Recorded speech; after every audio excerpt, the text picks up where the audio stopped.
That's the second time in the last 10 days or so he's been a triple or a single away. He's as good as anyone right now, really. I mean, I can't really say much more than that. It's really good at bats, confident, hitting the ball hard. Didn't want him to hit again, obviously. Got pretty close, but just an all-around really good game from him. It's Blair and Barker, Sportsnet 590 The Fan, and Sportsnet Ben Ennis in for Jeff Blair. Yeah, there's a difference between being a triple away from the cycle and a single away from the cycle, especially if you're Vladimir Guerrero Jr. But, yeah, he extends the hitting streak to 20 games. It's been a joke because the Blue Jays take the rubber game against the Orioles, starting a series tonight down at Rogers Center against the Oakland A's. Yeah, 20-game hitting streak. Joining Damaso Garcia as the only Jays to ever have a pair of 20-game hitting streaks in their Blue Jays career. First time also, Kevin, he's hit a home run with Senior in attendance in a regular season game. I don't believe you. 100%. How do you know that? I mean, it's they've accounted for every time that Senior has been in attendance. And, of course, he was at the preseason game in Montreal. Man. And saw that home run. But, yeah, first time. Whoever's keeping those stats must have absolutely nothing else to do. Like, absolutely nothing. To John's point, I mean, in the 20-game hitting streak, he's hitting .507 with 10 big ones, 22 RBIs, and almost an OPS of 1,700. Is that good? Like, yeah, look, it's one thing to do that thing up the middle to the pull side. It's another thing to go up and think just right field every single at-bat in an entire game, like he did last night, right? I mean, them balls that were close to him, those are balls that big dudes should be catching out front and pulling those things 300 miles. But because of the balance with the lower half and the timing that he has with the hand and the front foot, it's just the comfortability of just where the ball's ending up. He just doesn't care right now. Like, it's just – he's trying to get a decent pitch. I mean, some of them pitches that humans are not supposed to hit. The two-strike hit that he had to right field, I think that was his last one. Yeah. I think it's 99 at the top of the zone. Like, it's like the on time that you have to be, the balance that you have to have, the rotation with your hips that has to be on point for you to be able to get barrel to ball, to be able to do that with a steep bat path. I mean, it's elite stuff, and I know we've said this a bazillion times, but, man, what's it going to take for them to have to start having the serious conversation? Now, again, I have no idea what this front office wants to do. I don't think anybody does. Maybe they don't know. But, boy, I mean, if you're watching this and you can close your eyes and go, man, if I can get somebody else that can hit like this dude, holy moly. Like, just fannies in the seats. Because I got to be honest with you, if they ever trade Vladdy, who would watch the lineup? Not right now. Raise your hand. Is there anybody else in that lineup you would pay to come and watch? Not at the moment. Because if they trade Bo, they're trading Vlad. If they trade Vladdy, they're trading Bo. So, yeah, it's although the opposite maybe is not true. If you trade Bo, you could still extend Vladdy. Yeah, I mean, but again, I'm in the camp. If they was going to do it, they would have done it already. And that unknown with the front office, the extensions to the guys that matter that are making the calls, I'm sure that would have something to do with it too. So it's going to be intriguing. But, man, I mean, it is much watched now. If you're at home watching that, you ain't going to the refrigerator. Like, no, you're not. You are staying put. As hungry or as thirsty as you are, you're not moving. It's stupid. 2021, of course, the high watermark for Vladimir Guerrero Jr., finishing second in the American League MVP voting to a guy I like to call Shohei Ohtani. He's a better hitter than Shohei Ohtani that year, but Shohei Ohtani was also throwing baseballs past people. So hard to deny him in 2021.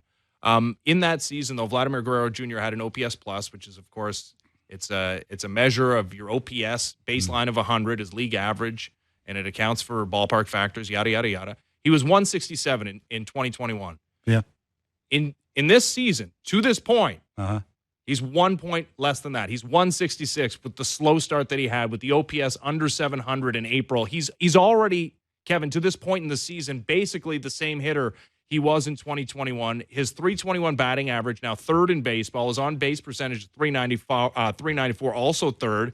His .946 OPS is eighth. Okay, the question has to be asked now, because if you sort by first baseman, all those are firsts. And Bryce Harper's there, and I know Freddie Freeman missed some time, obviously, with the personal tragedy that he's going through, and he's back and playing. Yeah. Those guys are a little older than Vladdy. Like, they're not aged, but Bryce Harper's now in his 30s. Is Vladimir Guerrero Jr. the best first baseman in baseball right now? You'd think so. I mean, you just got to ask yourself, who would you rather have up right now with a big at bat, your paycheck's on the line, right? Would it be any of the first basemen other than Vladdy? The answer to that's absolutely not. And just the things, again, that he's doing. I've said this, and Jeff's rolled his eyes and actually thrown things at me on this show when I said that. Physically thrown things? Yeah, like pieces of paper or a pen or something like that he doesn't care about. I said, you sort of look when this started, season was over for the Blue Jays, right? It's the expectations when, this is what you got to ask yourself, right? I'm not trying to downplay what he's doing because the talent is undeniable. And I've been saying this for a bazillion years, even when he was having the 2022 season at 32 and 97 and the 2023 season at 26 and 94. You just can't go down to Tobico and find that standing on the corner and say, come on over, boy, and play first base. Like those don't grow on trees. But because he had the year that he had in the minor league ballpark when he was hitting the ball the other way and had those numbers to the home runs that he was hitting in the RBIs, we sort of, we were thinking that he should be doing this his entire career. I just look, again, I think if you're going to make a serious run at this thing, going out and trying to get a dude maybe that is a switch hitter that can hit right behind him that's sort of similar to what he does offensively.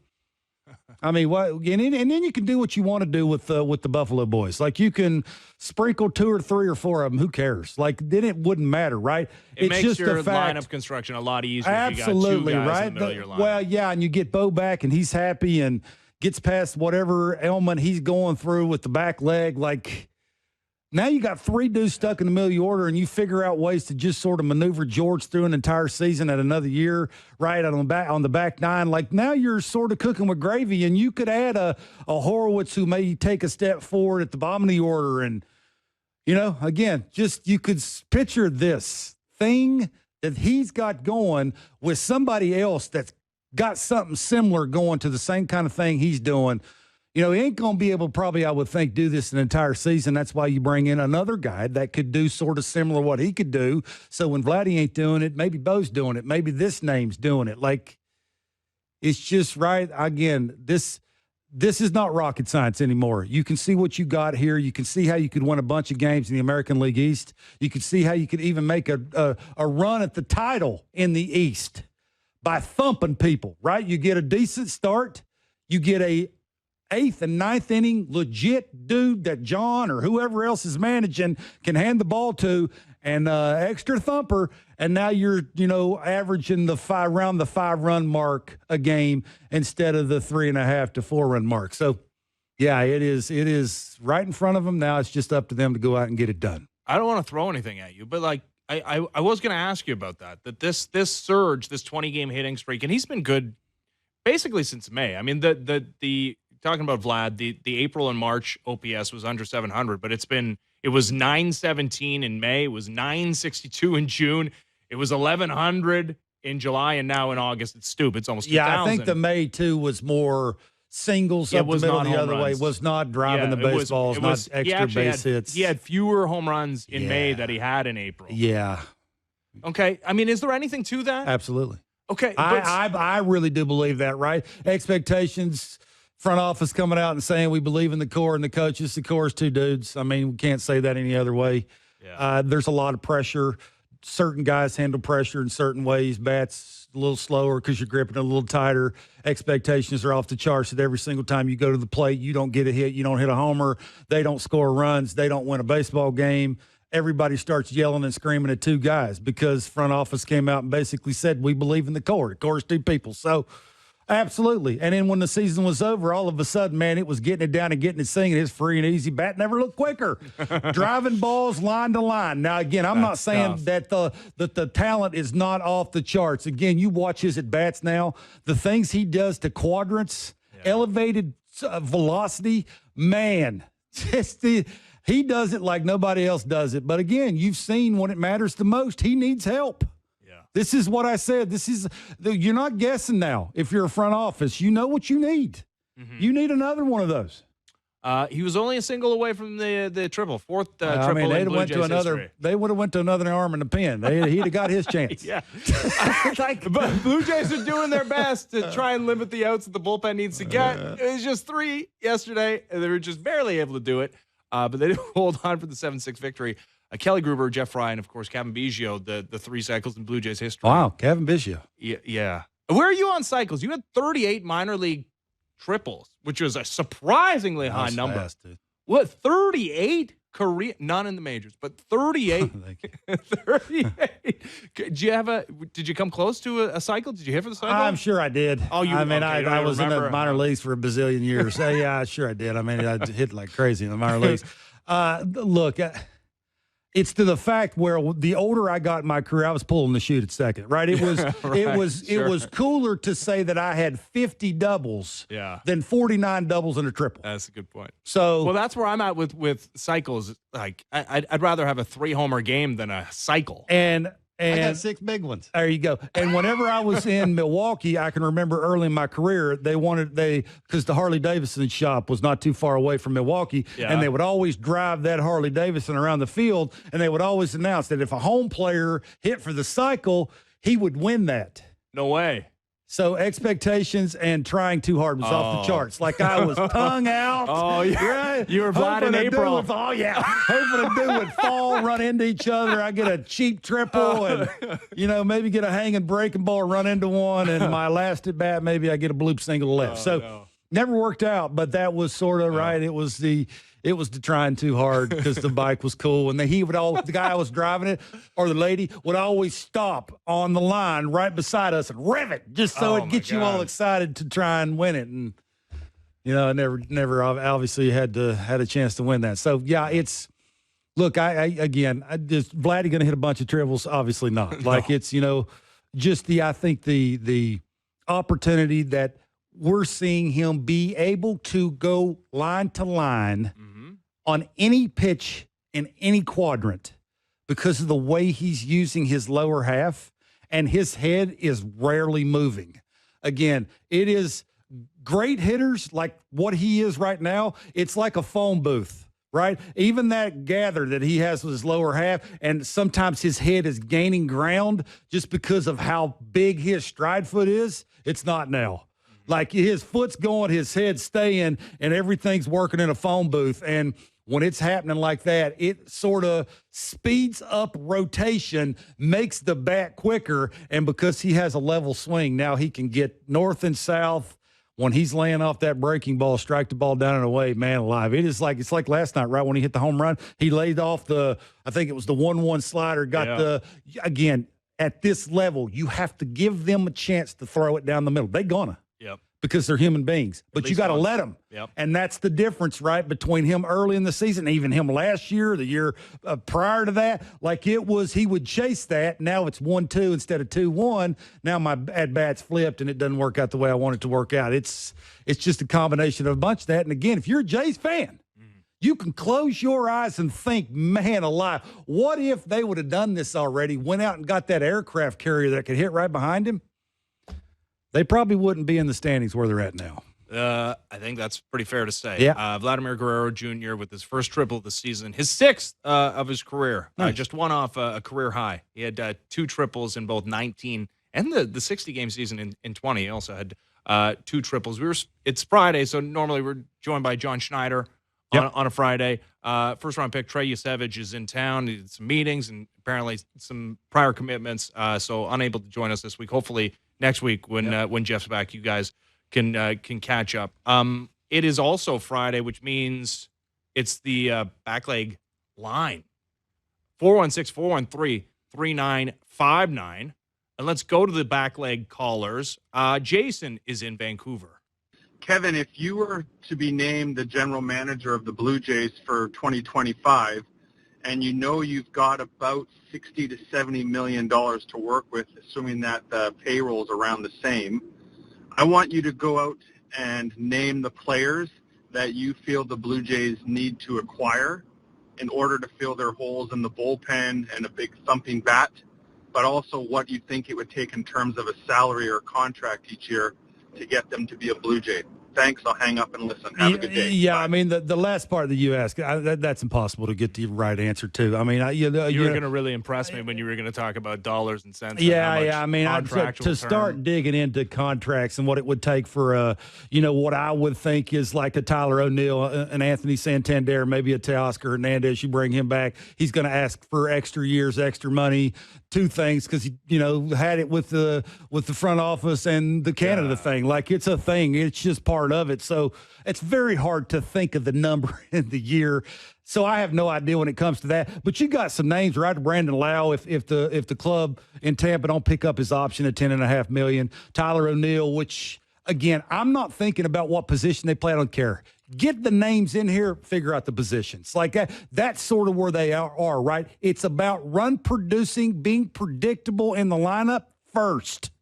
And then you figure it out where they're playing in spring training, off season, after they sign on the dotted line, all those kind of things. Didn't we just do the thing where we commented on the Mark DeRosa point about there not being an established starter at third base to start the season? Absolutely, but I'm saying is you could get one of the Buffalo boys to play.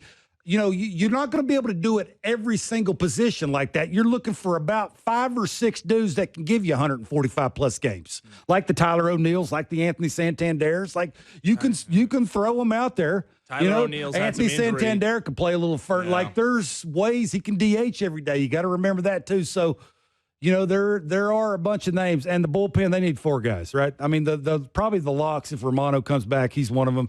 Green, Little, the two lefties, and Little and Cabrera.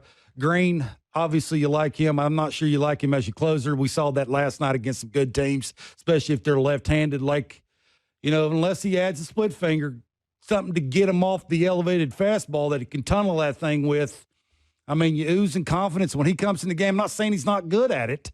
I'm just saying I want the no-brainer. I want to be able to grade John Snyder on an entire season. The only way I'm going to be able to do that, give him a cleanup hitter, give him a 9th and 8th inning guy. You do those 2 things, and the names are hot. Jeff Hoffman's one, Tanner Scott's one, Jimmy Garcia, if you want to bring him back. I know he likes it here. He loves Pete Walker. Mm-hmm. I mean, the dollars, I'm sure, will be probably the same somewhere else as they would be here because of his age. And, again, I'm sure it won't be those names, but those are some dudes, right? Yeah. And they're looking for dudes. You want to run this thing back? Like, dudes that match up, we've seen this try and play out. Yeah. It don't. Mm-hmm. Like every once in a while, you just got to go, I got this guy, I got this guy, I got this guy. I'll match up with these 2 guys, but if I can get it to this inning, I can hand the ball to this guy, I got a good chance of winning more games than I'm losing. And hopefully the guy that I bring in that hits behind Vladdy when Bo's healthy, now you're cooking with gravy. I can score more runs. It makes it easier on everybody. I like Tyler O'Neill. He's a good Canadian kid, but again, he's injured. He's only once in his 7-year major league career played in over 100 games. I like the power, obviously, right-handed. I mean, could fill a corner outfield spot. How about Alex Bregman? World Series champion, plays a position in need, obviously, like having a bit of a down year maybe affects his market. Gets back to that Vladdy thing, right? How much money are you going to have to take away from a Bregman? Because Bregman's going to want money. Coming to Canada, he's going to want more money. Like his facts. Mm-hmm. And, again, I get back to that thing about how much or when the front office is leaving. Mm-hmm. You got to ask yourself that too, right? How invested are they because of where they are with their contracts? And well, I think that's an interesting aspect of the Vladdy conversation. It absolutely is. I mean, how are you going to hand Vladdy a decade-long contract extension while your president could be out the door in a year and your GM, I mean, same deal, right? Yeah. Well, I mean, if they're firing the president, the new president probably bringing in his own GM. I mean, the uncertainty at the top of the front office structure makes it interesting to think about how ownership would rubber stamp a decade-long contract for even Vladimir Guerrero Jr. Massive question going into next season. All right, so let's listen to another caller on the back leg line. Peter's in Toronto. My question's a 2-parter. Firstly, I was wondering, how many new arms do you think the team needs in the pen for next year? I feel like 6, possibly 5 to 6, one guy possibly being a Rule 5 pickup. Also, secondly, I was wondering, what are your thoughts on Horowitz and Clement? Do you guys both think they'll have a spot on the team next season, or maybe just one of the 2? I'd love to hear what you guys have to say. Thanks, and have a good one. Yeah, I like both of those questions. Look, I just said I think they need 4 arms. Asking them to have 5 or 6 is a lot, right? I mean, if you get them 4 guys back, the 2 lefties and Green or Romano. Now, Romano is the unknown, right? You don't know what you're going to get with the health issues and those kind of things. And, I'm assuming his ARB year, it's not going to be that big of a bump up that it would hinder what they're going to try and do. Or you try and do the thing that they've done before where you non-tender them and then you sign them to another deal outside of that. No. These are decisions they're going to have to make, and I would think that was going to be determined on how he feels health-wise of what you're trying to do there and what inning you think he can throw in. Mm-hmm. What inning you think he can throw in? Right now, none. Like, there's no innings because he's not healthy. Healthy, I mean, you can win the American. You can win the American. We're trying to win the East. Too. I mean, so are the Yankees, and they have Clay Holmes, who has like 100 blown saves this season. Right? Look at the Orioles. I think it's 8 or 9. Like, he leads the American League in blown saves, right? Yeah. Well, I mean, they both score tons of runs. One hits a bunch of homers, and the other one's like first or second in the American League in runs scored. Like you're still doing some things, right? You got 2 behemoths. I mean, that's why they went out and got Soto. Yeah. So instead of you having 1, you got 2 now. Yeah. So it sort of hides what you don't have when it comes to linking your lineup and maybe, who Aaron Boone's handing the ball to. So, yeah, there's some heavy lifting here. But, again, it starts with anyway, I'm starting from the 9th inning backwards. Get you a 9th inning guy. If you like Green and Romano to fight it out for the 8th inning guy, Jimmy Garcia comes back, he can be one of those guys, right? If Jeff Hoffman comes here, man, he looked nice in the 8th or the 9th inning, right? I mean, Jimmy's sort of the hybrid guy. Yeah. Romano, if healthy, you could give him a certain inning, but now all of a sudden I've loaded up with closers, and it's a high school game. That's the point, right? And again, it gets back to, where you're at with the contracts when it comes to the front office, and I think we can't forget how much ownership is willing to pony up. It's going to cost money. Yeah. This black cloud of the Vladdy thing is going to be over their head. How are they going to do it? How are they going to talk about it? What's going to happen? Like, how much is that going to be against what they're trying to do besides if they even try to go after Vladdy? So, yeah, there's a lot. But they need a lot if they're going to try and contend. And, they sort of put themselves in this position by piecing it together and sort of lumping it all together and having faith with dudes that, quite frankly, they shouldn't be having faith in. Mm-hmm. Well, Peter also asked about Spencer Horwitz and Ernie Clement. Oh, yeah. And I don't know where you stand on it, but and there's still time. There's a month and a half left in the season for Spencer Horwitz, I suppose, to impact his standing within the organization when it comes to second base. I feel pretty comfortable with him as part of the solution at second base. I think he is the solution. Yeah, I don't disagree. Brandon Lau, who's got more power and can be a run producer, then that changes, and he would be a lefty off my bench and could give Vladdy a blow at first. And Ernie Clement, he's my 4th infielder. Yeah, he's your 26th man. Neither one of them guys are hitting at the top of the order. If they do, again, there's nothing against those 2 dudes, but that's how you lose. Yes. Like, it's just you can't give those 2 guys a bunch of at-bats when it matters the most. You got to have experience and predictability, and there's still some unpredictability with those 2 guys. So, yeah, it's about roster construction. It's about getting some heavy lifters in here where they're walking in the room and the core is going, boy, better late than never. But they're here, and now it's go time. So hopefully that happens, and it'll just add, give excitement throughout the entire country of Canada. And I know it will in this room. Yeah, and neither of those guys is one of those aircraft carriers that they need to go out and get either in free agency or via trade. One don't mind the elevated fastball, and one's left-handed. Yeah. So you like that? There is still evaluating of the young players, like even a Spencer Horwitz. This stat stood out to me, Kevin. I was digging it up. So the Blue Jays are 36-51 against teams above 500 this season. They're 17-11 against teams at or below 500. By the way, that's the fewest games played against sub 500 opponents in all of baseball. But they're about to start a stretch of 16 straight games against below 500 teams. There's a bunch of sub 500 team games upcoming for this Blue Jays team. Does that impact their evaluation of these young players? Like, they're not playing the beasts anymore, right? There's no more Yankee games. I don't think there's another Orioles series still to come. They're not playing the toughest teams in baseball here. Does it matter at all? Like, what if Addison Barger, goes ham here the next couple of weeks, 3 weeks against teams that are not playoff caliber? Does that impact the way you evaluate that player going into next season? Yeah, look, I think a little. I think it depends on some of the competition that you're facing, some dudes that you're facing. There's a reason why those teams are better than you are. They locate, they attack weaknesses. it's not only using their best stuff, but attacking what you can't do well. You know, we know the list of guys who don't like the elevated fastball. They can attack that. You face lesser teams who have issues doing that, right? Locating, adding, subtracting, you know, being a little bit better at doing some things with 2 strikes. Yeah, I'm sure that goes into it. Again, your evaluation and, you know, just the things of how you look at a player has to get better. I mean, let's just be honest about it. Like, you know, again, there's a reason why I think this front office didn't go out and add big-time pieces, because they thought what their evaluations were telling them that the players that are already here were good enough. Well, the last couple of years, that's obviously not been the case. So you got to be better at that. I mean, again, it gets back to that. Sometimes you just got to simplify this thing. You know, most teams still throw hard. Can a dude get to quadrants against velocity? Mm-hmm. Check that off first. Let's see that consistently. Does Barger do that consistently? I mean, he does it one time. I saw him take 99 the other way with 2 strikes for a double. It's rare that we see that. I saw him pull, I think, 96 or 97 for a homer. Well, I mean, you see it once, and then it's 3 or 4 games before you see it again. I mean, there it is, right? It's that consistency of connection with the mechanics and just the grind of, I see what that guy's trying to do. I go up, I combat that, I lay off of it. I get my pitch. When I get it, I don't miss it. It's the simplifying of the approaches. It's just not overthinking the evaluations of trying to force a player on your team just because that player's on your team.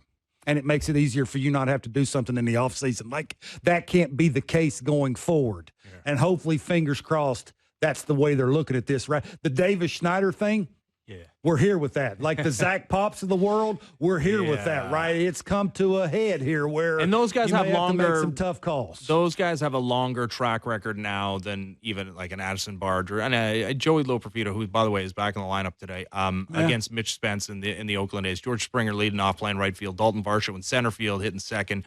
Vladdy at first base. Spencer Horwitz, cleanup hitter today. He's the DH. Alejandro Kirk back in there catching as they're going to keep running him out there. Ernie Clement, third base.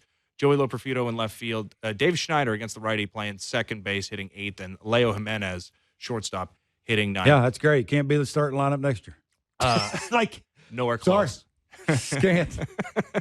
We're happy to see this. We're fun as baseball fans to see some breath of fresh air and some young guys trying to make a team. But no. Make your evaluations count. Check it off. If you like it, keep it. If you don't, move on. I think that's where they're at as an organization. No question about it. Absolutely. Also, some housekeeping. Yankees acquiring outfielder Cam Eden from the Jays today in exchange for cash considerations. Yeah, puts pressure on a bad defense. Yep. All right.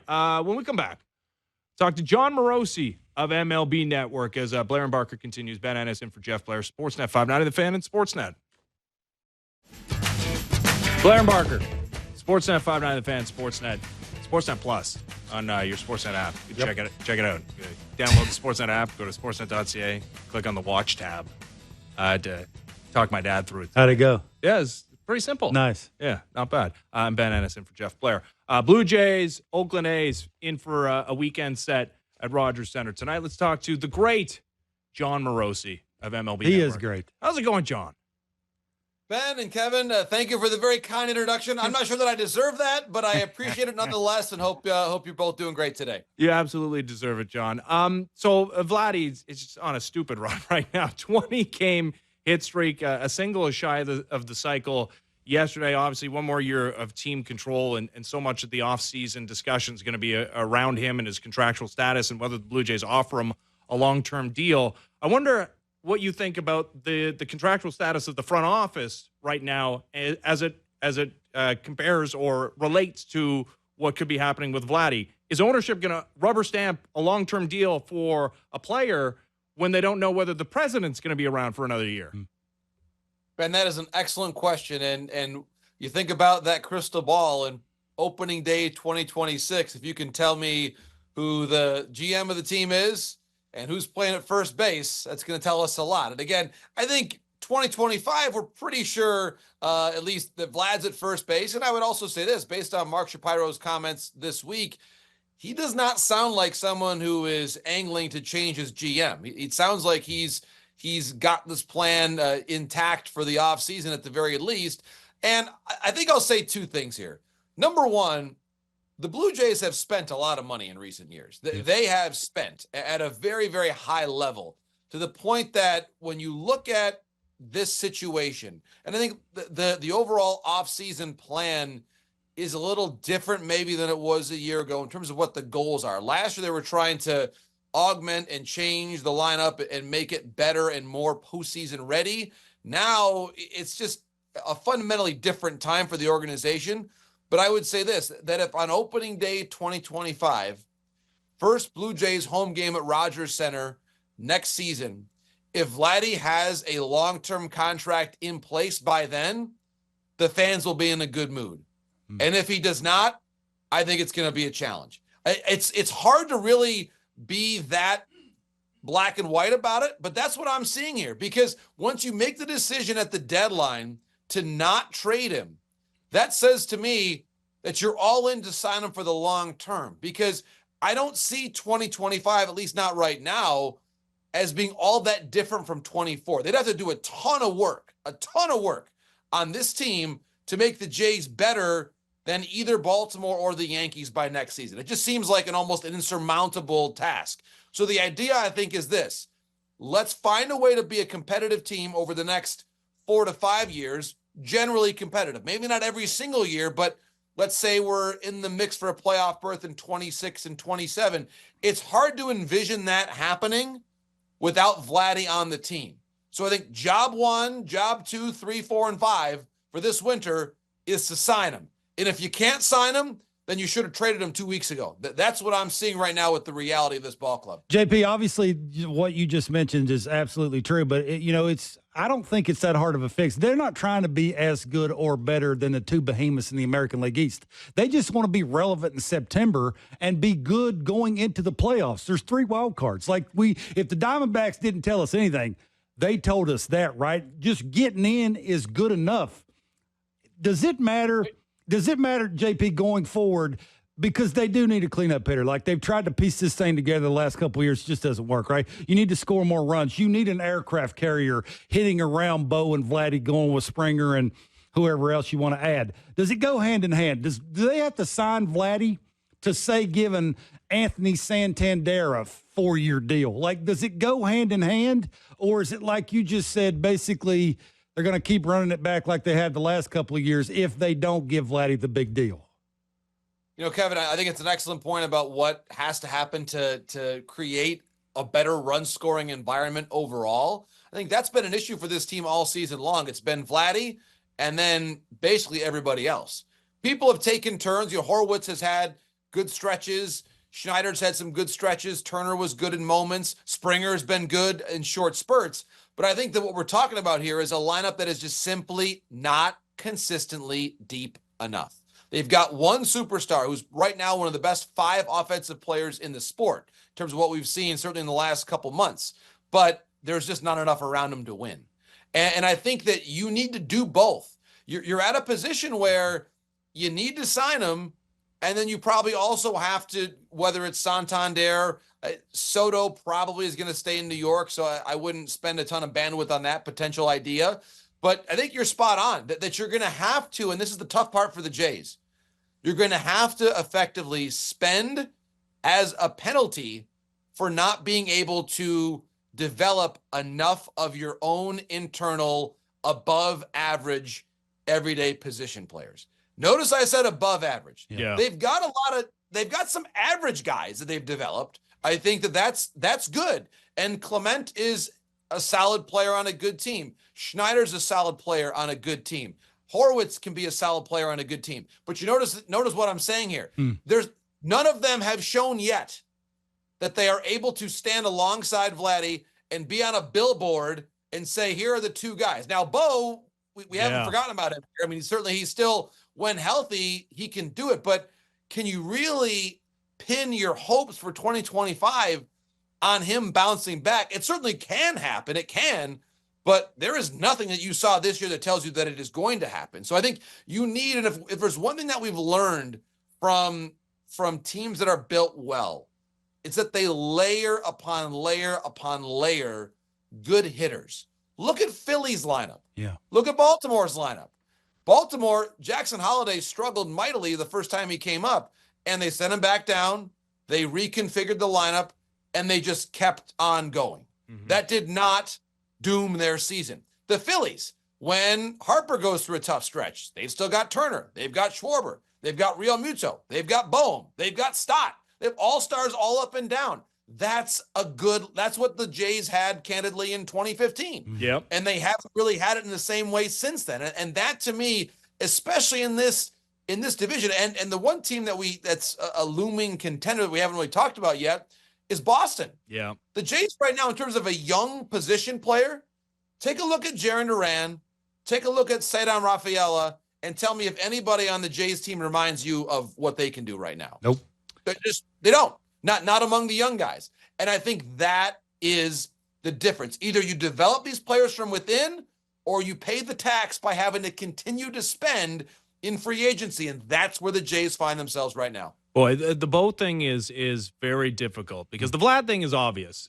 He's this player. He's always on the field, and there's a range of outcomes, but they're all very good. He doesn't miss games, and when he plays, he's an above-average hitter. Bo Bichette, that used to be the case. He's now had 2 consecutive seasons in which he's been hurt, and when he was healthy this season, he was, frankly, one of the worst offensive players in baseball. It's been almost a month since we've seen him on the field, John. How important is it for the Blue Jays, whether that's to talk extension, which I find it hard to believe that that's a legitimate possibility that those two find middle ground this offseason, or to showcase him for trade? How important is it for Bo Bichette to be on the field again for the Blue Jays before the end of the season? I think it's crucial, and I think I go back to the report that Hazel had right before he got hurt and went on the IL about how he wouldn't have been surprised if he had been moved. I mean, that to me is a really important moment in time in this Jays season, because that was right around the time when things were really crumbling and it was very apparent that they were going to have to be sellers. And that was where his headspace was. And that he said that to Hazel, I think, is extremely important and significant. And we're going to have to figure out where was that coming from in terms of his desire? Was he trying to share his frustration? I mean, that was obviously an important thing that he said. And I would want to go back and if there is a meeting to be had, John Schneider, front office, Bo, okay, agent, what's going on here? Where are we at? What has to get fixed for next season? Because to be honest with you, when you think about the big picture here, a lot of people's jobs hinge on Bo being better in 2025. Absolutely. Including Bo's job. Mm-hmm. I mean, his free agency, he could go anywhere from, if he comes up and leads the league in hitting and is a durable, above average shortstop, look at even the guys that have been flawed, okay? Look at what Trevor Story signed for. Look at what Carlos Correa signed for. Look at what Javier Baez signed for. By the way, I'm not saying all these deals have worked out, but look what they signed for. Shortstops who produce are very valuable. He can basically decide this offseason, his physical training, mental headspace, approach to next season, there are tens, maybe hundreds of millions of dollars at stake for him individually. If he comes back and has a good season, people probably keep their jobs, or at least have a better chance to keep their jobs. If he comes back next year and they don't add a ton, and it's Vladdy in a walk year, Bo in a walk year, people aren't playing well, I think GM, manager, a whole bunch of people are not in the positions they're in by opening day 2026. He's that important. So, like, long-term, it's Vladdy's deal. Short-term, it's Bo's situation. They need to figure out where he's at, because they cannot let everything just kind of toss it up and go to chance to hope it works out in 2025. Because if hope is that strategy and it doesn't work out, people are going to lose their jobs. Yeah, there's a lot of pressure on this front office to do some heavy lifting and do it in a hurry, JP. So we'll see if they get it done. Sort of the first year this group has had this much pressure on them in a short period of time. I want to ask you about the Bristol Motor Speedway next year, the game between the Braves and the Reds. Now, the only reason I brought this up is because I grew up about 15, 20 minutes from here, and I've been to this place before. And the first thing that I thought of, JP, was, how in the heck do you have a baseball game here? Like, is it big enough? How do you do this? Explain it to me, and do you like what they're doing here with this? Well, Kevin, I love it for a lot of reasons. Baseball's been able to find different locations to play games. I say we as baseball people, We put a game in the middle of a cornfield in Iowa. Yeah. Well, I think we could find a way. You've already got a lot more infrastructure in Tennessee than you would in a cornfield in Iowa. They put it in a soccer stadium in London. So they found some different ways to put games in unique places. I remember I was covering the game in 2016 when MLB put a game on in what was basically an intramural field at Fort Bragg in Fayetteville, North Carolina. That was amazing to be on a military installation and have a game there. So baseball has shown there's proof of concept, Kevin, that it's going to work. Now, will the fence dimensions be unique? Yeah. Kind of like, honestly, they probably have even a little more space to work with than at the LA Coliseum, which of course is where the Dodgers originally played when they moved to LA.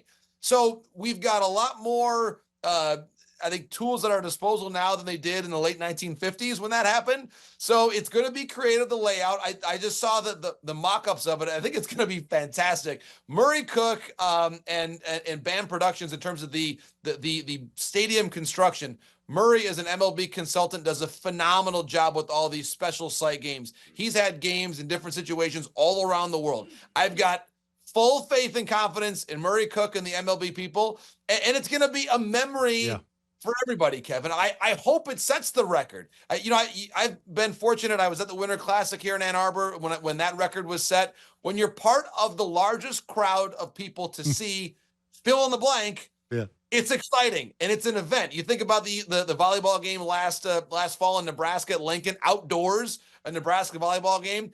Big events are great, and they bring people in, and that's exactly what the game in Bristol is going to do. Absolutely. Can't wait. I love it. I love when you can hit a home run into things. Like in that cornfield game, hitting the ball, it just disappears into the corn. I don't know. They're going to have cars lined up on the other side of the fence. I can just remember. Smash some windows. My dad used to work for a telephone company, JP, and he used to, I think he put the telephone poles around this place. And I can just remember how steep it was because it's the fastest half mile in the world. And it's got to be so steep, right? And I just remember when I was a young kid trying to walk up and down that. You basically can't. And that's what I was picturing is how did they lay this thing out to where it's away from that? I'm sure, again, they got the smartest people in the world. They'll have to put home plate, if you envision it, if we think of it like a big football stadium, it's obviously bigger than that. But like if you just think about it that way, you would effectively put home plate in near like one of the side walls and then hit out that way, if that makes sense. It's kind of the idea. It's not going to be perfect, but for one game, it doesn't have to be. You're not playing 81 games there. And by the way, I think it's great. It's going to be the first ever MLB game in the state of Tennessee, which is awesome. There's been certainly a lot of buzz about expansion in the future, which is tremendous in Nashville. So it's going to, I think, bring a lot of excitement to the state for baseball. My brother lives in Tennessee. I know he's going to be excited about it. It's going to be an awesome celebration, and I think to have fans. I think, by the way, MLB rolled it out today with NASCAR personalities. I think it was great. It's just lean into the cultural vibe of what you're going to do and celebrate it and make it a real convergence of two great sports cultures. Yeah, I can't wait. It's going to be fun. Yeah. It should be amazing. Yeah. If anyone's listening, my suggestion would be to play a game near the Grand Canyon. Hit a home run over the fence into the Grand Canyon. I mean, can you imagine the visual? It would be amazing. It'd be awesome. Yeah, that has been, you're on it. I think you are privy to some MLB communications over the years. I'm not sure. Now, I've heard Yosemite mentioned as a possibility. So now what we got to do, now that we're just talking among friends, we got to find a way to do it like around Banff sometime. Like do it in Western Canada.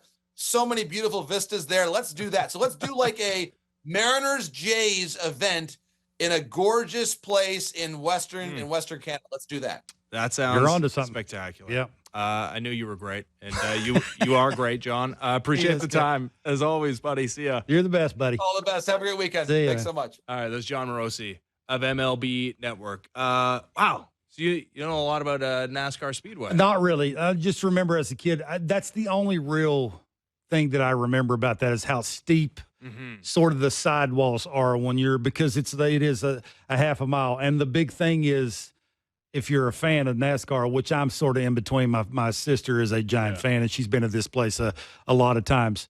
There's a lot of wrecks at that place because of how fast it is, how small it is.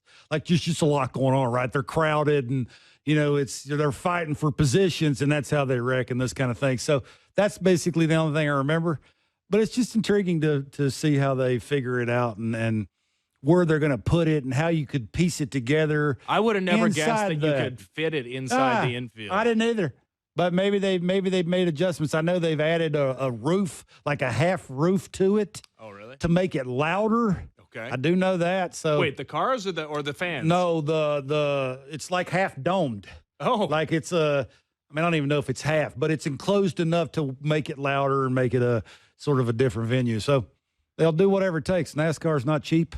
Yeah. They got enough money to throw around to, able them to mesh baseball and NASCAR together and make it a big deal. And you're going to have country folk running all over the place. You are. And the best two teams are coming to this thing in the Braves and the Reds. I was going to say, so big followings. Yeah. Well, where do the allegiances lie for the people of Tennessee? Like, are they Volunteers fans as well? Yeah. I was a Hokie when I was there. And right. It was, it's a lot of Vols fans. It's a lot of Braves fans.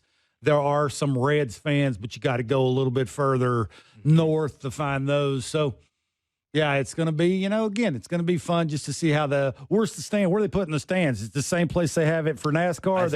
Are they going to make it smaller? Is it going to be closer? I'm sure going to make it, inviting. They're going to make it like you're on top of the action. Yeah. So they'll figure it out. Yeah, cool. Hopefully you hit a home run into something. I don't know. I'm a sucker for that when you hit it over the fence and it goes into a cornfield or, the Grand Canyon would be cool. Yeah, it would be. So I would have loved to talk to John Schneider today to ask him what the status of Bo Bichette is. And again, he was scheduled to join us, but Trey Savage is in town and whatever. That's more important than us. Everything that entails having your first round pick. Because I texted him actually and yelled at him, and he gave me a really good answer. So I didn't do that. I left that to you. Well, yeah. Anyways, I would have loved to have asked him what the status of Bo Bichette is because I said it's been almost a month now that he's played in a Major League Baseball game. Yeah. Of course, had the calf injury that reoccurred, and you want to get him 100%. Tendonitis in the knee. And now this calf thing. There's a lot going on with his right leg. Yeah, and you need your leg. In especially baseball. That one, especially what he does with his left leg. As high as he raises it, as much force is being put on that right leg. It's the position he plays in the field. There is, and JP's right. If you don't have him and Vladdy going into the offseason, raring and ready to go and happy again, and, again,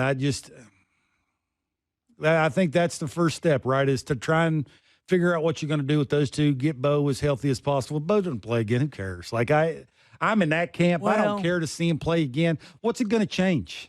Going to change your feelings about him? No. So it wouldn't change how certain you are that he's going to return to his previous form if you saw him for 3 weeks, a month. It would be worse if he sort of forced his way back, played, got hurt again. Well, and then he takes a step back and he's not the shortstop starting opening day next year. That's the goal, right, is to get the Bo Bichette back. That one that can hit leadoff or second and do things that he's been doing, getting on base, and hopefully followed up by Vladdy and the aircraft carrier. Yeah, that's a plan. Yeah, maybe that is the plan. Well, but maybe. If it ain't the plan, then things are going south again, and they're having a whole different conversation by April, May, June. Maybe there is a track and a plan in which you trade Bo Bichette for some of the things. What do you get for a hurt Bo Bichette who's this one? Well, okay, that's what I'm saying. So if he comes back and proves himself to be the same guy that led the American League in hits twice. I think it's the injuries from, what was it, about August of last year, sort of when the injury started with the leg. And he wasn't the same guy when he came back last year either. Because it's going to take you backing up the truck with the prospects. Who's giving that to a guy that you don't know if you're going to get 1,000% from? I wouldn't. So that I think you will see at the trade deadline, obviously determined on how they're doing and where they're at in the standings. Yeah. And if they're good and rolling that thing, not signed to an extension, could be a tough situation if the Blue Jays just watch him go to free agency. Anyways, we'll continue with Blair and Barker with Jeff Passan of ESPN next as Blue Jays take it 2-3 from the Baltimore Orioles. They got a lesser light in town for a weekend set. Oakland A's for 3. We'll also talk to Dallas Braden before the end of the show. It's Blair and Barker. I'm Ben Ennis in for Jeff Blair. We're on Sportsnet 590 The Fan. Also Sportsnet Plus on sportsnet.ca and the Sportsnet app. Blair and Barker, Sportsnet 590 The Fan, Sportsnet, Sportsnet Plus, which is on your Sportsnet app, and sportsnet.ca. Ben Ennis in for Jeff Blair.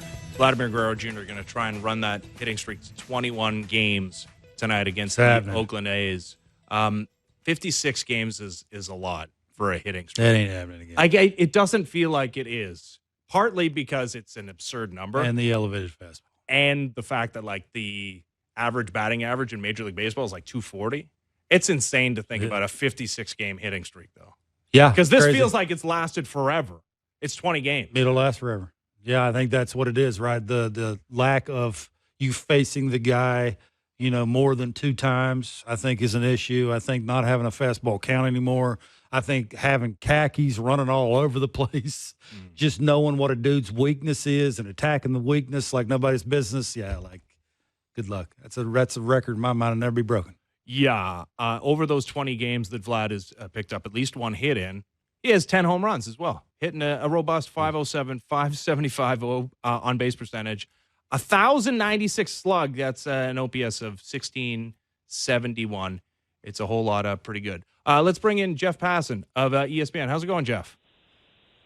It's going well. I'm glad you're talking about Vlad, too, because I need to come in with responses that I got to what I said last week on the show when I said I don't think Vladimir Guerrero Jr. is going to be a $300 million first baseman because I don't think a $300 million first baseman exists. And I heard from a couple of people in the industry who said, you're a moron, and go look at the numbers.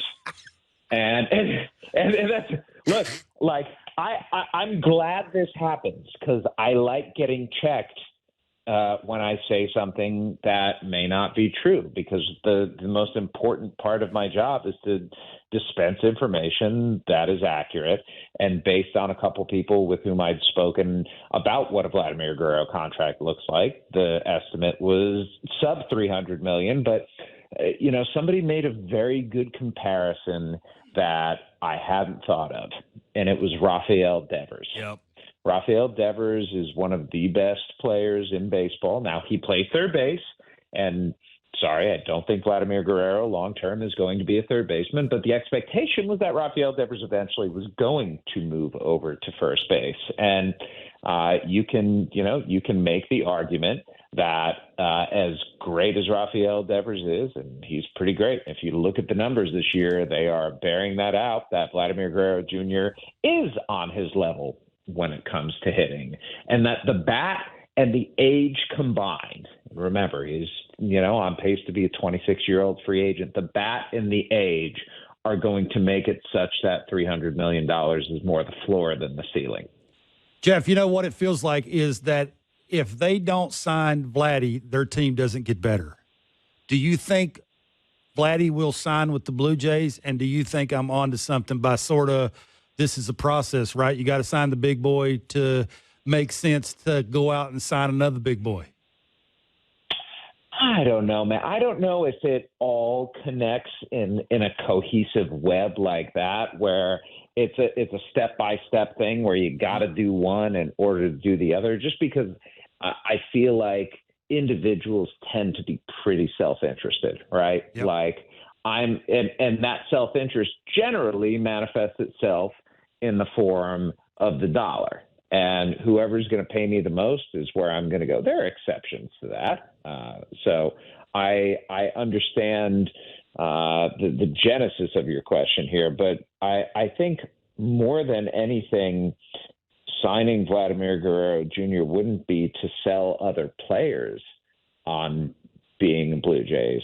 I think it would be to sell fans that this is a team, despite its issues, its disappointments, its underachievement, that, hey, you are going to get to see a star here for a long time. And that is absolutely something that we can build around. Jeff, and if I may, absolutely. finish this point, Sure, because I feel like this is really salient because I'm seeing it firsthand. I live in Kansas City. Back when the Royals were good in 2014 and 2015 and won the World Series in 15, can you name the best player on that team? No. I mean, it was Salvador Perez. Yeah, it was, and he One was of the still early in relievers. his career. Yeah. Yeah. It was like Kelvin Herrera, Wade Yeah. Davis, and Greg Holland. It was Lorenzo Cain, who was underrated but never was anybody's idea of a star. It was Alex Gordon, who falls into that Lorenzo Cain bucket, or Eric Hosmer.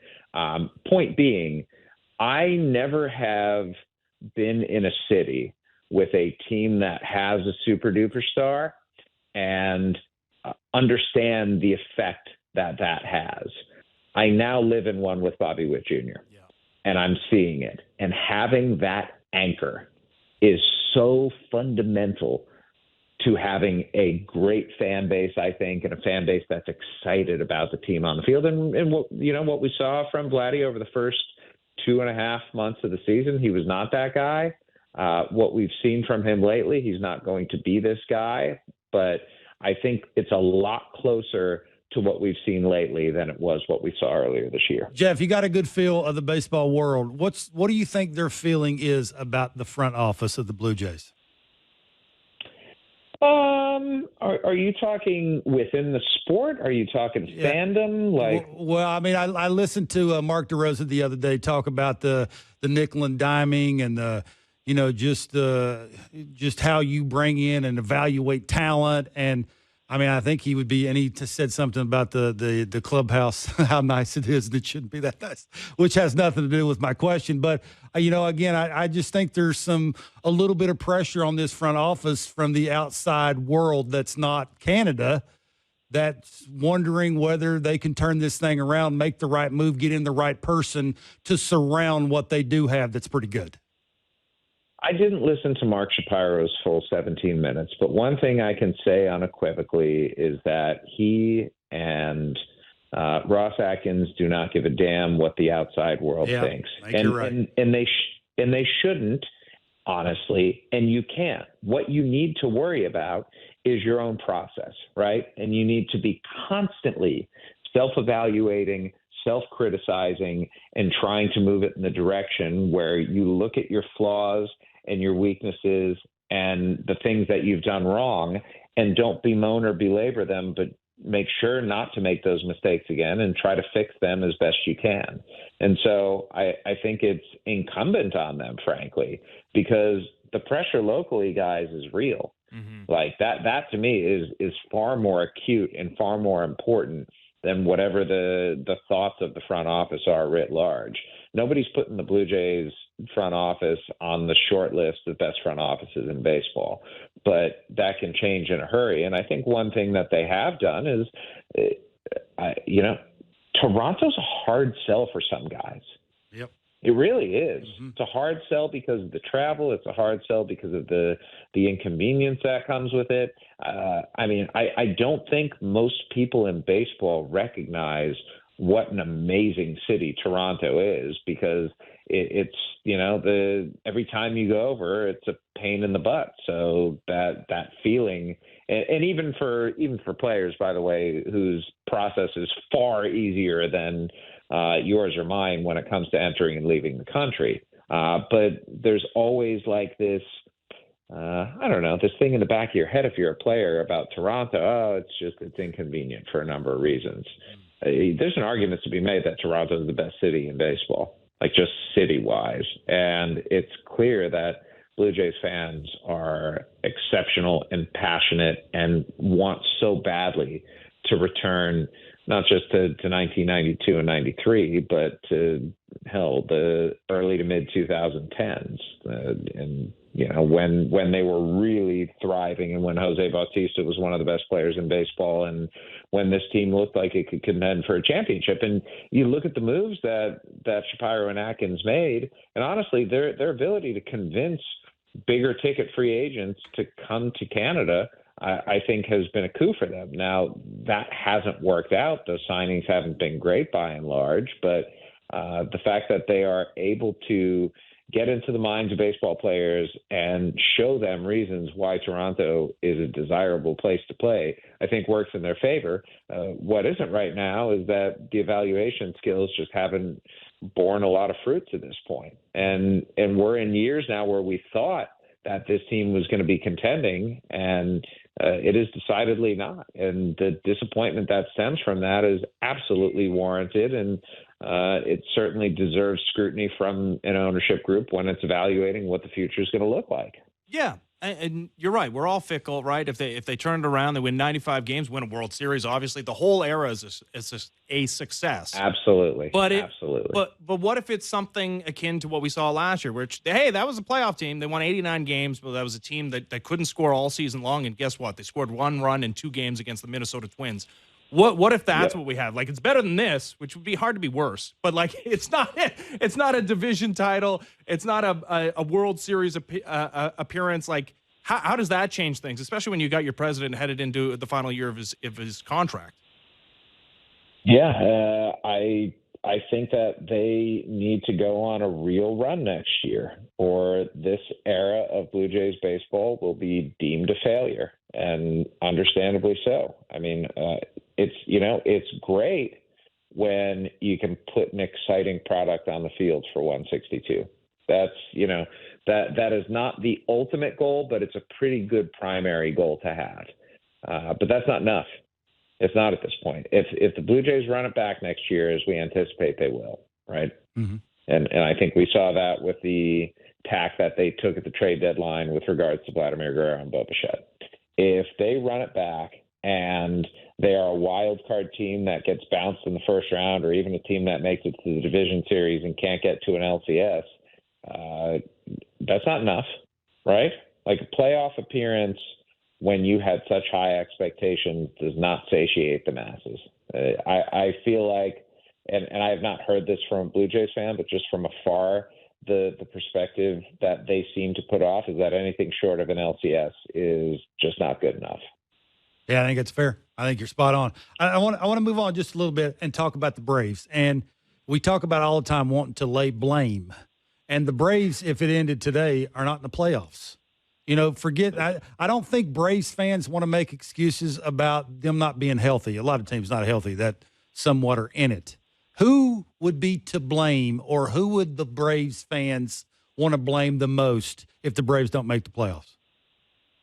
I think it goes back to their offense, doesn't it? You see William Contreras having the year he's having in Milwaukee and know that you traded him away to get Sean Murphy. You see Matt Olson with a 220-something batting average and a sub-100 OPS plus, which means he's having a worse year offensively. Matt Olson, worse year offensively than the league average player. Yeah. But at the end of the day, it's hard to look past the injuries. And I understand every team gets injuries, right? Yep. How many teams lose the reigning MVP of the league and the guy who came into the year considered the best all-around player in baseball, and the very clear Cy Young favorite? Well, the Atlanta Braves have lost both in Ronald Acuna Jr. to a torn ACL and Spencer Strider to a torn UCL.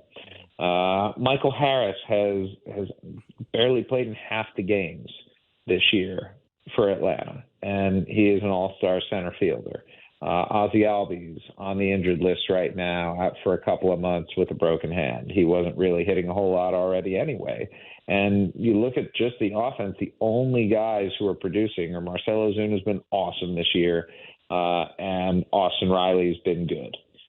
But beyond that, there just hasn't been a whole lot of offensive production a year after this was a team that was, I believe, the first team in baseball history to end the season with a 500-plus slugging percentage. Yep. The pitching hasn't been bad. Like, Chris Sale has been better than anyone expected. This is like vintage top-of-the-line Chris Sale that they've gotten. Charlie Morton has been around a league average starter. Max Fried, when he's out there, has been well above average. Ronaldo Lopez was an all-star this year. Nobody expected that. And Spencer Schwellenbach has come up from the minor leagues and been phenomenal. So you tack that on with a really good bullpen, and it's a wonder that the Braves are only 6 games over 500 at this point. But I think it just goes to show, like, injuries can derail a team, and I think that's a reasonable culprit for where they are right now. This is apparently not a joke. Like, even the mascot, Blooper, like, it's the second guy that wears the mascot uniform because the first guy, he's injured as well. Like, it's just one of those years, it feels like, in Atlanta. It's a hard-hitting show, Jeff. That's tough. That's tough. Yeah. Blooper, I couldn't have told you that Blooper was the mascot for the Atlanta Braves. Apparently, Hold on, Blooper got hurt? Yeah, no, it's the second. It's the real backup. Blooper. Yeah. You would never know because, he's still wearing the same Blooper outfit, but the guy on the inside, it's the understudy Blooper. When did this happen? Because I just read it today, so I don't know. Okay, I saw Blooper and I have a little thing going on Twitter. Blooper is very good on Twitter, okay, and likes to make fun of me being 5'9", and yeah, like Blooper will go after me, and so I saw Blooper at the draft. And there were a couple other mascots around, and I said to one of the mascots, "I'll pay you $100 to punch Blooper in the face." Did they do it? Yes, but it was on the nose though, and I believe Blooper has a particularly protruding proboscis. He does, and so he didn't actually get punched in the face. He got punched on the costume, which I thought was a load of crap, but I did not want to be the guy who said, "I'll pay you $100 if," and then come in with conditions at the end about what the punch needed to be. That was user error right there. I needed to explain beforehand that not only do I want it to be a punch, but I want it to hurt. And I give the mascot credit. Like, he went out and he did what I asked, and so a nice crisp $100 bill was exchanged backstage at the draft for mascot violence. You're the best. I don't know. Like, reading about him legitimately being injured, maybe it's related to the punch in the face. I don't know. Also, him not being in the suit doesn't preclude him from sending you mean tweets. So maybe he is injured, not in the suit, but still tweeting you. Who knows? I'm going to have to reach out to him after this is over. I think you should. We just saw the American League East leading Orioles in town, and they added some pitching at the deadline. But boy, there's obviously some need there. The Yankees, they added some bats at the deadline, but there's also another need there. It's not a perfect lineup outside of the two guys in the middle of it. Who has the bigger flaw, the Orioles or the Yankees? Ooh, that's a good one. I would say, oh man. Because they're both very obvious flaws, right? Yep. And they're both the sorts of things that when I'm picking my World Series teams this year, my instinct, I think all of our instincts, is to go for the teams that have played the best, right? But if you look at Major League Baseball right now, guys, it's kind of wild. The Phillies, they've won 3 in a row to get back to playing .600 baseball. They have the best winning percentage in Major League Baseball right now at .600. That's a 97-win pace. And we've gotten so used to 100-win-plus seasons that the idea that the best team in baseball is going to win only 97 games during the regular season is a very, old-school thought. And the parity in Major League Baseball right now it's truly astounding. So I would say that at the end of the day, a bad bullpen or a bullpen that has flaws in it and a starting rotation that's not particularly deep is more problematic in the postseason than a lineup that has Aaron Judge and Juan Soto. And that's what I keep leaning on. It's that they have, arguably the two best hitters in baseball, right? Yep. Who do you guys have? I was having this discussion with my son yesterday. If there's a Mount Rushmore of position players right now, who's on it? Well, yeah, those two guys, Bobby Witt Jr., you got to throw Yeah, up there. Vladdy's on there. Bryce Harper's on there. There's only 4. Soto, Judge. You haven't been to Mount Rushmore recently. Oh, yeah, they're only 4. Sorry. Kevin, where are you from? You know where I'm from. I do know where you're from. Yeah. And the Canadian is correcting you? You can't take that out of me. You can try, but you'll never. Okay? It will always be there. You've talked to me enough to know this. Okay? Yes. I think the one you're forgetting is Ohtani. And he's pretty good. I think it's probably Judge, Soto, Witt, Ohtani. Gunnar Henderson certainly belongs in the conversation. But you got most of the right guys. I think the point is, like, two who to me are pretty. I think Witt and Judge are probably the two clearest right now, and maybe I'm prisoner of the momenting. But God, they've been so good this year. But I think you can make a pretty good argument that Juan Soto belongs, and having two of those guys hitting back to back in the lineup, it just makes it so uncomfortable. Even if they don't have the sort of protection that you would like them to have, I lean on that. And, maybe the counter argument to this is that Corbin Burns is in the Orioles rotation and he solves a lot of problems.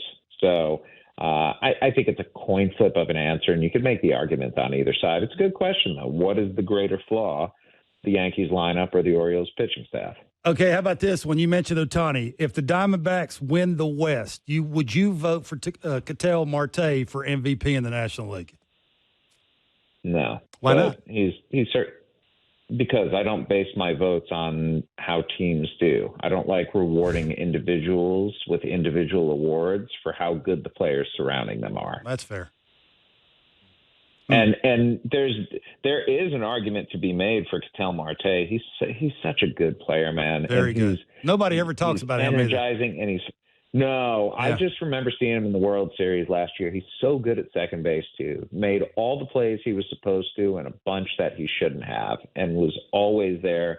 Bats from both sides of the plate, and does so effectively. Doesn't strike out very much. Hits the ball hard. Like, he's an absolute gem. Ketel Marte this year is playing like Corbin Carroll was supposed to. Yeah. Weird drop off for him. Jeff, thanks as always. Thank you for doing this. Well done, buddy. You nailed it. Gentlemen, it's always a pleasure, and hopefully next time I see you, Kevin, when I offer Blair $100 to punch you in the face, he actually does it. I wouldn't do that. I mean, that senior citizen thing, I'm not too hard on those people, okay? All right? That's it. Right. You're the best, buddy. Take care. See you, boys. See ya.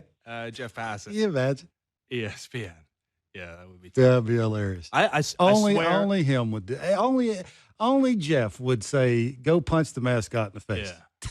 Here's $100. I'm not kidding though. When I read this, it's just been that type of season in Atlanta that even Blooper is injured.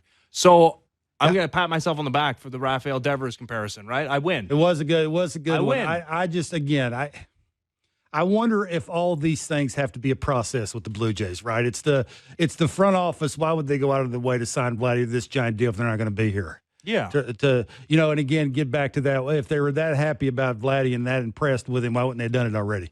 And they'd have got him cheaper. I mean, let's be honest about it. Like, they would have. Maybe they were like me, that were impressed by 2021. It felt like the breakout, and then 22 and 23 happened, and they wondered exactly what the player was. It's funny, if you let Vladdy go, you're going to go out and try and find Vladdy. Yeah, I agree. No, my feelings have evolved over time. Like, I'm now at the place where, I would, if you could sign him today to 10 years, 313.5, which is what Rafael Devers signed going into the exact same situation, his final year of team control, albeit at third base. Yeah. He's no Scott Rowland over there, no Brooks Robinson playing third base in 800-plus innings of third base this season. Rafael Devers has a worse defensive run saved than Vladimir Guerrero Jr. had, and about the same number of innings when he was an everyday first baseman. So they're left-handed hitter. I think that's why he made all the money, right? It's easier to be a left-handed hitter and consistently do the thing. It is, right? I think, again, it gets back to that. Why would you go out and add another guy who hits like Vladdy if Vladdy's not going to be here? What sense would that make? Well, I mean, like, if you're not bringing Vladdy back for a big deal, you're not coming back. It's a front office.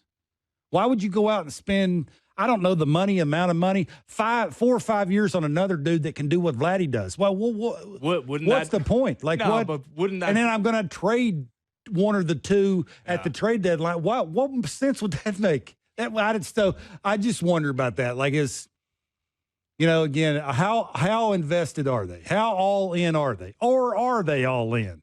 Because all in would start with me signing the big boy and adding another big boy. I agree. And figuring out what you're going to do with Bo. To me, if I knew I wasn't going to be here for maybe the final, might not even be here for the start of the extension, I'd say, well, it's somebody else's problem if it doesn't work out anyways. That would be more reason. I mean, if they liked him that much, wouldn't they have done it already? Again, it gets back to that. If this front office would have liked Vladdy that much, they wouldn't have signed Vladdy already? Like, if I'd known Vladdy was going to turn out and be this Vladdy that just everybody can't wait to run to the game or the TV and watch him hit because of the things he's doing to baseballs, if you'd have felt that way, you wouldn't have signed him already? Yeah. I mean, it would have made it easier, right? It would have given you a window to stink for a while because people are wanting to watch that dude do crazy things to baseballs. That's just why I have my doubts. Yep. And the Kansas City Royals did it with a guy that's going to finish second probably in MVP voting, and they're going to enjoy the fruits of his labor for the next decade. We're giving you the chance to win Blue Jays tickets all season long here on Blair and Barker. All you have to do is text the correct answer to our daily baseball trivia question to 590-590. Get it right. Standard message and data rates may apply. Our last question was, this infielder enjoyed a 17-season career, made 4 All-Star appearances, 3 of them with the Blue Jays in 1994. Played 1 season with the Reds before returning to the AL with the Yankees in 95. The answer, Blue Jays great Tony Fernandez. Today's question is to win tickets to see Jays Reds at Rogers Center on Tuesday, August 20th. Joey Votto, Shai Davidi doing a nice little interview write-up on Joey Votto today on Sportsnet.ca. And they mentioned that series as potential return to the major leagues for Joey. Anyways, this outfielder played for both the Reds and the Blue Jays, but is best known as a member of the White Sox when his highlight reel catch preserved a perfect game for Mark Burley. Oh. And who doesn't forget Hawk Harrelson's call? That seems like an easy one, but okay. Text the answer to 590-590. We're a show for the people. Okay. We want to give tickets to the people. All right, we want to give them away. Right? Yeah, absolutely. Text the answer to 590-590 for your shot and to our win. Producer probably punted because it's Friday. Oh, yes. It's probably a part of it as well. All right, see rules at sportsnet.ca/590. Standard message and data rates may apply. I guarantee you our next guest knows the answer to that. Yep. I think most people that have seen a baseball game probably know the answer to that. But Dallas Braden, A's TV broadcaster, also the author of the 19th perfect game in baseball history, joins us next. It is Blair and Barker, Ben Ennis in for Jeff Blair, Sportsnet 590 The Fan, and Sportsnet. All right, Blair and Barker. Sportsnet 590 The Fan, Sportsnet Plus, Ben Ennis in for Jeff Blair. 3-game weekend series. Blue Jays and Oakland A's starting a string of 16 straight games against sub-500 opponents for the Blue Jays coming off that series victory over the Oakland A's. Let's talk to, over the Baltimore Orioles. Let's talk to an Oakland A's legend, Dallas Braden. A's TV True broadcaster, co-host of the Baseball is Dead podcast, author of the 19th perfect game in baseball history. How's it going, Dallas? Welcome to Toronto.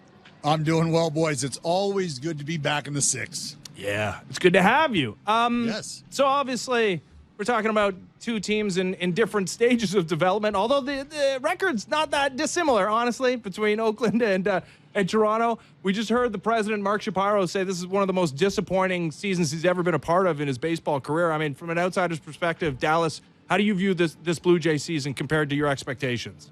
Well, I think that's fair to say. Just to sort of echo Mr. Shapiro's sentiments, I think there was a lot of expectation, and unfortunately the productivity has not matched the anticipation of that production. And I think, look, anytime you start to have conversations surrounding some of your centerpieces, whether or not these guys are going to be a part of what you're looking to do in the future. I know for a lot of folks around baseball, just the conversation about whether or not Vladimir Guerrero Jr. is going to be a Blue Jay in the near future moving forward. I know that probably, I don't want to say caught folks by surprise, but I think it starts to signal, okay, where are we at in this window? And what is going to be our move forward? When you're not able to throw the ball the way that I think they expected to be able to pitch this season, you're not able to put runs on the board the way that they expected to, you do have to sort of step back and start to reevaluate. And so I know just mulling over the thoughts of whether or not you were going to be able to keep a Vlad, keep a Bo together, and what that looks like moving forward, I'm sure, as I said, took some folks by surprise. And you have to react in a way where you don't want to panic. You don't want to hit that panic button, because I think that could probably send some mixed messages and some signals that you don't want to have filtering through your clubhouse. But at the same time, you have to acknowledge that, and I think Mr. Shapiro did, which is this is not how we wanted it to go. But if we're going to move forward, we have to be able to look through a lens of positivity, and that has to start at some point. And I think what a couple guys have done offensively right now for the Jays is starting to lend itself to that. Yeah, you talk about windows. Where do you think the Oakland A's are when it comes to when their window starts? Oh, I think with what is going on surrounding the organization, I think as much as you might not want to have to factor that in terms of the move, the relocation, what that all looks like, when that all starts to finalize itself, and simply put, because the roster construction will be heavily impacted by that progression, whether or not a team is in place A or place B.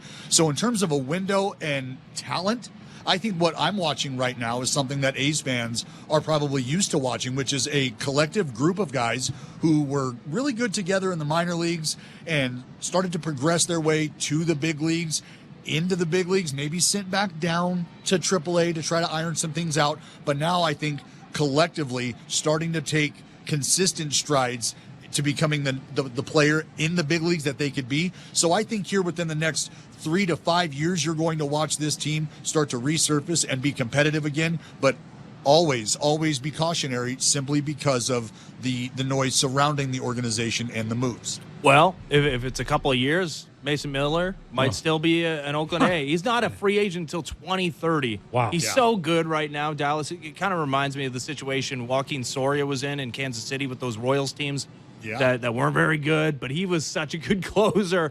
And you wondered, what is the point in having an elite closer on a team, on a team that's not in it to win a bunch of baseball games? But like I said, he's not a free agent for a while. I mean, did they seriously listen on him at the deadline? Will they listen again this offseason on one of the best closers in baseball? Well, I think if you're doing your job as a front office, as an executive, you absolutely have to listen. You have to pick up the phone because you just never know what could be coming down the pipeline. What a team who feels like they have that window that we're talking about and they need to strike, well, that could very well be a conversation that you never expected to have surrounding a guy like Mason Miller, and you just never know. So I do believe that there was interest. How serious that interest was, maybe because of the asking price, I think that was affected. But you also have to remember that we have heard from folks within that front office for the Oakland Athletics that the payroll could conceivably be ramped up here as soon as next year. And that is in an effort to put themselves in a position to be competitive at the end of this transition phase, at the end of this move, if you will. So if you hear that, then you look at a guy like Mason Miller, and I've always said this, if you're going to build a new house, you'd like to have nice furniture to put in that new house. The new house being the ballpark, the furniture being the players. Mason Miller would be a really nice centerpiece to move into your new house with. There's some other guys in this lineup that would be really nice centerpieces to have in your shiny new house when that day comes. So that's whether or not they're intently listening or seriously entertaining the moves. I think there's some things in play there that you have to consider when it starts to come up, whether or not you're going to be moving these guys and how an organization in the Athletics could potentially bolster their minor league system. Yeah, Jay's looking for some furniture too. 100%, 1,000% sure. Mark Kotze, he's the manager going forward. How do you grade him going through this process? I think there's nobody better, and I know a lot of teams probably feel this way about their manager, understandably so. I think our situation here in Oakland is just a little different. Excuse me, it's a little more unique. So for Mark Kotze to have the relationship that he's had with the front office, with a lot of the players since being on the staff before taking over as the manager, that has really paid dividends. So when you talk about needing to sort of close ranks at times because of the noise surrounding the organization on the outside, you've got some roster movement that he's been dealing with, and you've got the emergence of young players that he's been dealing with. I don't know that there's anybody more suited to balance the growth and the productivity of your players and managing and trying to win Major League Baseball games with guys who are learning at the big league level. That is not easily done because here it's all about the wins and losses. But Mark Kotze has done a phenomenal job of identifying the small individual wins that he might be able to collect, even though the loss might be the finality. Yeah, and there have been individual wins, a whole lot more than there were in Chicago with the White Sox, who just fired their manager, Pedro Grifol, and you got a firsthand look at those guys for 3 games. I can't imagine what that's like to go through. I mean, what was your sense of these players that are obviously happy to be in the major leagues of baseball, but on pace for a historic loss season? Well, that's the thing, is they understand where they're at. They know what sort of opportunity they have in front of them. It's the big leagues, right? How excited are you to show up each and every day, put on a big league uniform? But at some point in time, not having success also starts to wear on you. And I'll say this, there's a unique situation set up at the Coliseum with a opposing coach's room right next to the elevator. And so you're able to see the coaches, you're able to see players at times going to and from the clubhouse and the field. And typically there's some exchanges. Typically you're listening to coaches and their conversations and the players. Well, I'll tell you this, for 3 days, there wasn't a peep in the elevator between coaches. There wasn't a word. And I think that's just sort of them acknowledging we are right in the thick of it. We are right in this sort of fog of war. You've lost baseball games for 3 weeks straight. So I can only imagine what that mentality feels like and what that weight feels like. And it was tough to watch, but I think ultimately you start to talk to some of those guys and you realize that they know that they have a wonderful opportunity, much like a lot of the young players here in Oakland do, and they're not going to get caught up in the wins and losses. They understand that it's about personal growth at this point in time in the season. That's where the focus is. Dallas, does Oakland have a dude, like an everyday guy that, you pencil in, you're like, man, I can't wait to watch him play? You ever heard of Lawrence Butler? You ever heard of Brent Rooker? You ever heard a guy by the name of Max Schumann? Maybe not so much Max Schumann, but we're talking about a couple guys in Lawrence Butler and Brent Rooker, who if Bobby Witt Jr. doesn't hit almost 500 for the entire month of July, those are two absolute dudes who very well could have been AL Player of the Month in their own right, and that's two guys in the same darn lineup. So when you watch those guys tonight and really over these next 3 days, you're going to see some guys in Brent Rooker. If you look at his numbers from last year compared to this year, he was an all-star last year, an all-star snub this year because everything across the board for Brent Rooker is better than it was last year. Maybe just no spots for him, and I get that. For Lawrence Butler, you're talking about a guy who came up, swung the bat well, and then was really exposed, started to struggle, went back down to AAA, got some things right, made some mechanical adjustments, came up, saw the ball a little better, staying behind the baseball a little better, moved up into the leadoff spot, and has done a phenomenal job of not only setting the table, but capitalizing on that fella I mentioned in Max Schumann, who at the bottom of the lineup, there's nobody better in baseball out of the 9 spot in terms of getting on base, swinging the bat with authority. He did a phenomenal job of setting the table for Lawrence Butler and Brent Rooker, which led to the incredible months that both those fellas had. So there's a third of our lineup right now to keep your eye on. Very cool. Yeah, a whole lot more than White Sox fans have to cheer about this season. Without Fair question. enough. Dallas, appreciate the time. Great Thanks, stuff. man. Thank Enjoy the you. game. Anytime, boys. Always good to chat. All right, it's Dallas Braden, A's TV broadcaster, co-host of the Baseball is Dead podcast, author of the 19th perfect game in baseball history. Boy, yeah, Brent Rooker's good, and he's a name that you heard bandied about around the trade deadline. 28 homers. Well. Mason Miller throws a gasoline. And, of course, the Blue Jays saw the A's already once this season. They saw them in Oakland. They actually saw tonight's starter, Mitch Spence, who gave up 2 earned runs over 7 in his first start against this Blue Jays team. It is a little different lineup, so we'll see how he fares tonight. But the Mason Miller of it all, Kevin, holy cow.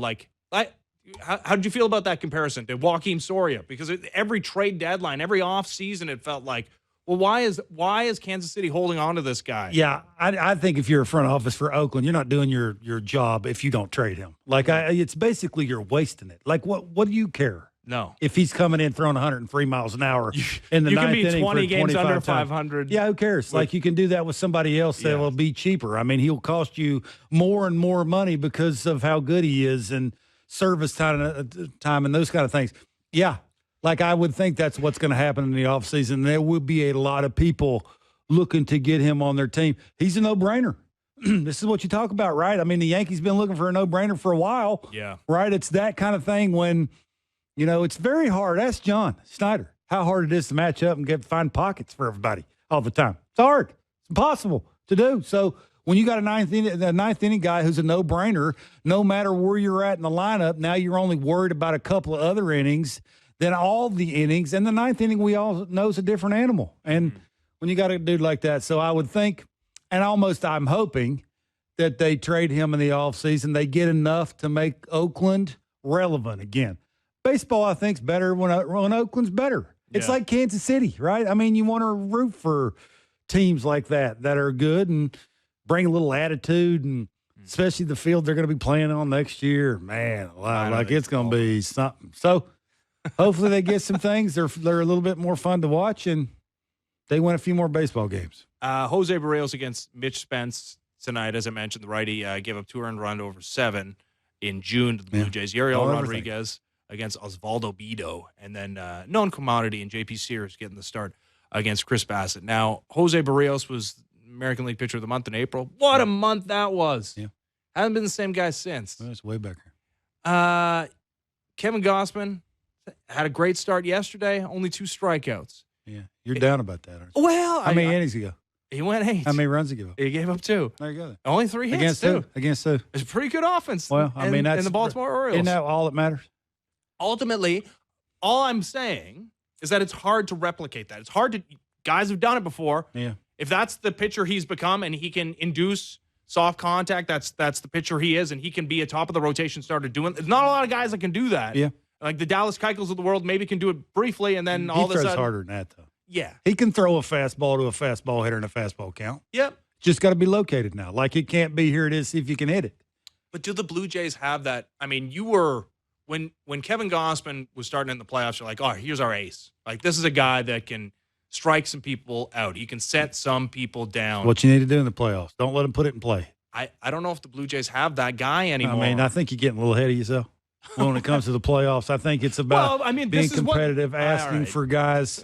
Okay. You know, you got 3 dudes that you're going to count on. That's why you didn't trade them, to sort of try and help you get off to a hot start. Like, they got some heavy lifting to do, and them 3 ain't one of them. Yeah. So I think you just don't overthink it. He's made some mechanical adjustments, which help him be more competitive arm side, which helps him drive down the mountain, which helps him be more competitive at the bottom of the zone, right? Competitive means a tougher take. Out of the hand, it's hit, take, instead of as soon as he releases it, it's a ball. When that happens, pitch counts go up, pitches per at batter go up, he goes less innings, and then you got to turn it over to, quite frankly, what you don't want to see in the pen. So, yeah, I think, again, you could pick at all 3 of those guys about some things. And, you know, I would almost say all 3 of them ran out of steam sometime during the season. Barrios went through that, where just mentally, physically, mechanically, he's just running out of it. Like, he's tried everything. He's an Iron Man when it comes to the He's pitching. pitched a ton, right? Not missing starts. Those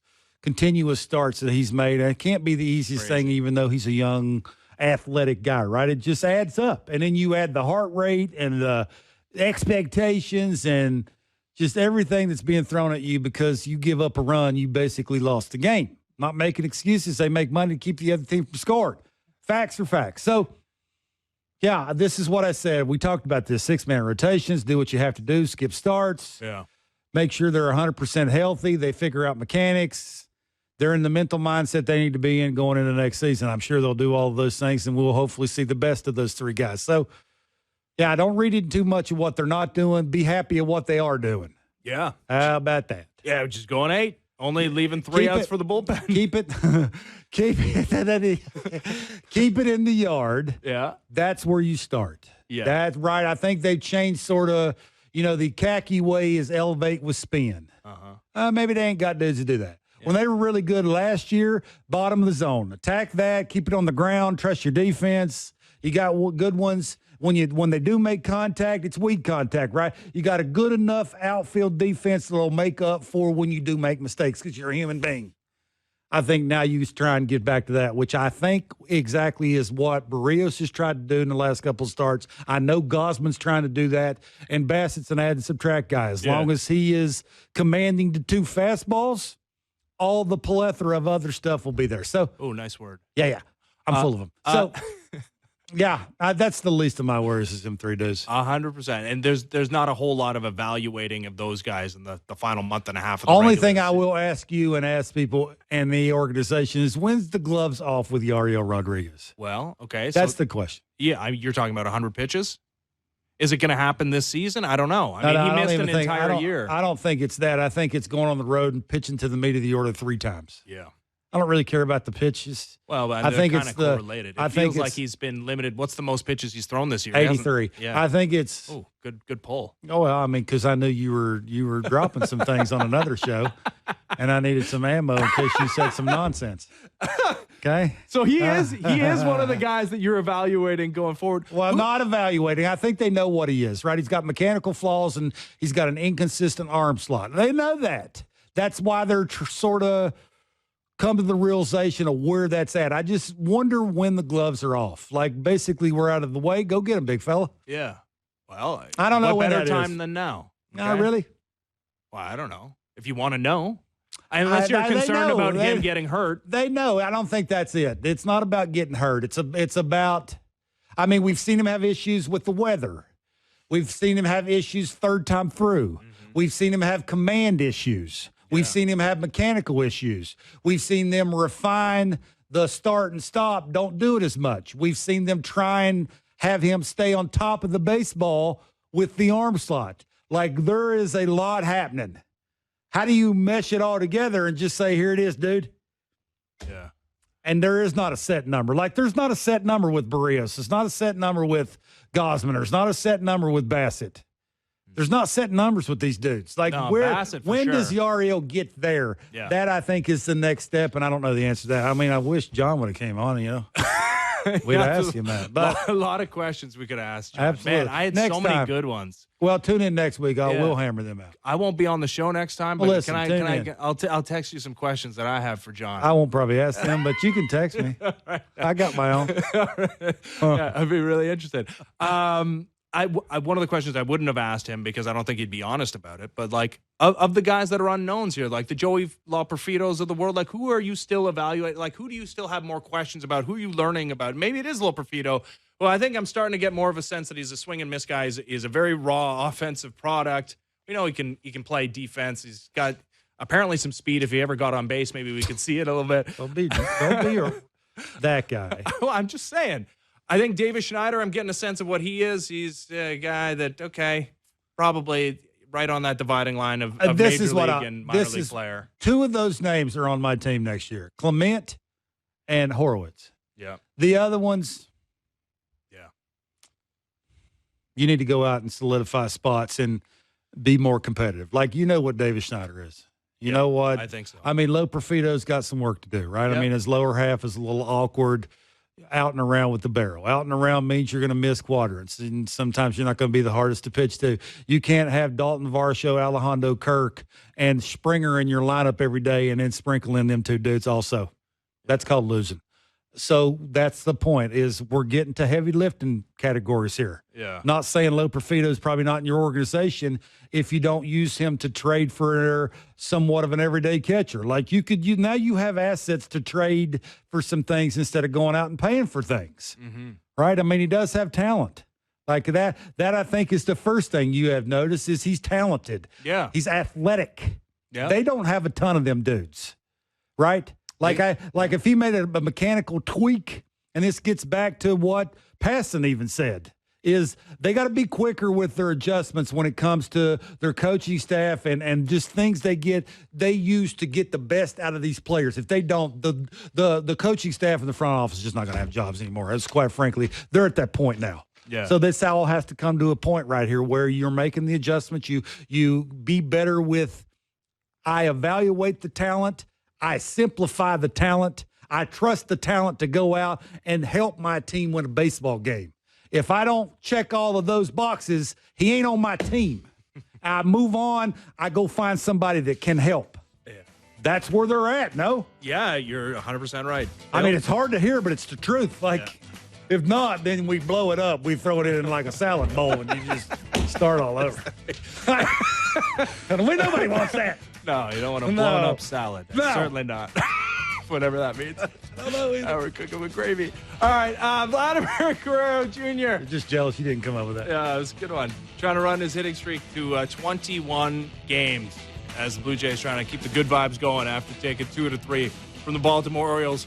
Weekend set against the Oakland A's coming up at Rogers Center. We'll be on after the game on Sportsnet 590 The Fan on Blue Jays Talk, and be back on Monday for another edition of Blair and Barker. I'm Ben Ennis in for Jeff Blair alongside Kevin Barker. Sportsnet 590 The Fan and Sportsnet.